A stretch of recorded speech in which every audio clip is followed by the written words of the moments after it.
કચ્છ જિલ્લામાં આગામી સમયમાં યોજાનારી સ્થાનિક સ્વરાજ્યની ચૂંટણીઓને લઈ રાજકીય માહોલ ચરમસીમાએ પહોંચ્યો છે। આજે ઉમેદવારી ફોર્મ પરત ખેંચવાના અંતિમ દિવસે ભુજ તાલુકા પંચાયત કચેરી ખાતે હાઈ વોલ્ટેજ ડ્રામા જેવી સ્થિતિ સર્જાઈ હતી।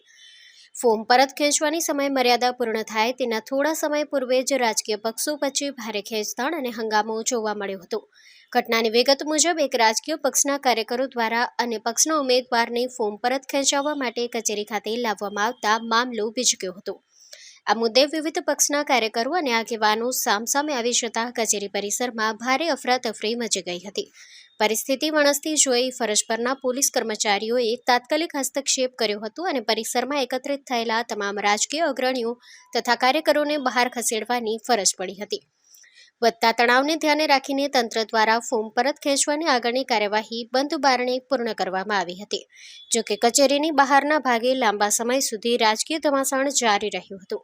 કાયદો અને વ્યવસ્થાની સ્થિતિ જળવાઈ રહે તે માટે પોલીસ દ્વારા ચુસ્ત બંદોબસ્ત ગોઠવી દેવામાં આવ્યો છે અને ઉશ્કેરાયેલા ટોળાઓને વિખેરી પરિસ્થિતિ પર અંકુશ મેળવવાના સઘન પ્રયાસો હાથ ધરવામાં આવ્યા છે। હાલ સમગ્ર પંથકમાં આ ઘટનાને પગલે ભારે ચર્ચાઓ જાગી છે।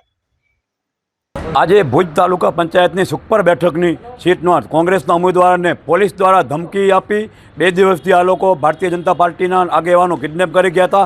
અમને જ્યારે સમાચાર મળ્યા કે ભારતીય જનતા પાર્ટીના લોકો ઉપાડી ગયા છે ત્યારે અમે અમારી ટીમ દ્વારા તપાસ કરી। અમને છેલ્લી ઘડીએ એમનો એડ્રેસ પણ મળી ગયો, પરંતુ જિલ્લા પોલીસ તંત્ર દ્વારા ભાજપની બી ટીમ બનીને ઉમેદવારને પ્રોટેક્શન આપી, ઉમેદવારને ધમકીઓ આપી, ઉમેદવારને પોતાનું મકાન તોડી પાડવાની ધમકીઓ આપી અને પોલીસ સાથે રહી પોલીસે ચેમ્બરમાં જઈ અને ફોર્મ પરત ખેંચાવેલ છે। આ જિલ્લા પોલીસે ભારતીય જનતા પાર્ટીના બી ટીમ તરીકે કામ કરેલ છે અને લોકશાહીમાં જાહેરમાં હત્યા કરેલ છે। છેલ્લા 30 વર્ષથી ભારતીય જનતા પાર્ટીની સરકાર છે।